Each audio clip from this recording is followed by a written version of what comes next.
बहुत पुरानी बात है। दक्षिण भारत में एक राजा राज्य करता था। राजा का राज्य समुद्र के किनारे था। राजा को भोजन के साथ मछलियां खाने का बहुत शौक था। बिना मछलियों के राजा का भोजन अधूरा रहता था।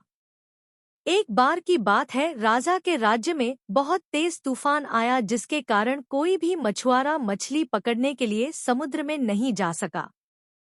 उस दिन राजा को भोजन में मछलियां नहीं मिली, जिससे राजा बहुत उदास हो गया। राजा ने जब अपने मंत्रियों से इस बारे में पूछा तो उन्होंने बतलाया कि इतने तेज तूफान में समुद्र में मछली पकड़ने जाना अपनी जान पर खेलने के समान है, इसलिए कोई भी मछुआरा समुद्र नहीं जा रहा है। राजा ने घोषणा करवाई कि जो भी समुद्र से ताज़ी मछलियां लाएगा उसे मुंह मांगा इनाम दिया जाएगा। राजा की घोषणा सुनकर मछुआरों के मन में लालच तो आया, किंतु कोई भी मछुआरा अपनी जान जोखिम में डालने के लिए तैयार नहीं हुआ। उसी राज्य में एक बहुत ही गरीब मछुआरा रहता था। उसे जब राजा की इस घोषणा का पता चला तो अपनी दरिद्रता दूर करने के लिए वह अपनी जान की परवाह किए बगैर समुद्र में चला गया। समुद्र में उसने जाल फेंका, जिसमें कई बड़ी बड़ी मछलियां फंस गई। मछुआरा मछलियां लेकर राजा के महल पहुंच, किंतु राजा के सैनिकों ने उसे महल में नहीं घुसने दिया।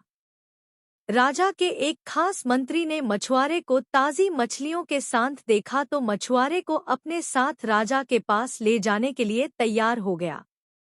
मंत्री जानता था कि राजा मछलियां देखकर बहुत अधिक प्रसन्न होगा और इसके बदले मछुआरे को बहुत सारा धन देगा, इसलिए उसने मछुआरे के समक्ष एक शर्त रखी कि जो भी इनाम मिलेगा उसका आधा हिस्सा मंत्री अपने पास रखेगा। मछुआरा मंत्री की बात मान गया और मंत्री मछुआरे को लेकर राजा के पास पहुंचा। मछुआरे के पास ताजी ताजी मछलियां देख राजा बहुत खुश हुआ। राजा ने मछुआरे को मुंह मांगा इनाम मांगने के लिए कहा। मछुआरा राजा से हाथ जोड़कर बोला, महाराज, मुझे 20 कोड़े मारे जाएं।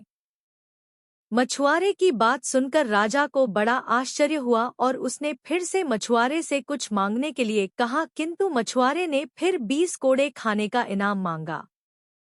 राजा ने अपने सैनिकों को बुलाया और मछुआरे को 20 कोड़े मारने का आदेश दिया। सैनिकों ने मछुआरे को कोड़े मारना शुरू किया।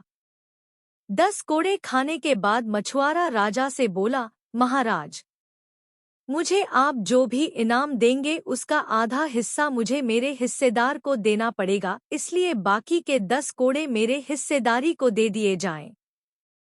मछुआरे की बात सुनकर राजा को फिर आश्चर्य हुआ और राजा ने उसके हिस्सेदार का नाम पूछा। मछुआरा मंत्री की तरफ इशारा करते हुए बोला, महाराज, यही मेरे हिस्सेदार हैं। इन्होंने ही मुझे आपके पास लाने के बदले प्राप्त इनाम का आधा हिस्सा मांगा है। राजा ने मंत्री की ओर देखा तो मंत्री ने शर्म से अपना सर झुका लिया। राजा ने आदेश दिया कि बाकी की 10 कोड़े मछुआरे के हिस्सेदार को मारे जाएं। सैनिकों ने राजा के आदेश पर मंत्री को 10 कोड़े मारे। राजा ने मंत्री को उसके लालच के कारण अपने मंत्री पद से हटकर राज्य से बाहर कर दिया और मछुआरे को बहुत सारा इनाम देकर विदा किया। शिक्षा। राजा और लालची मंत्री की कहानी से हमें शिक्षा मिलती है कि लालच में आकर कभी भी किसी को अनावश्यक रूप से परेशान नहीं करना चाहिए।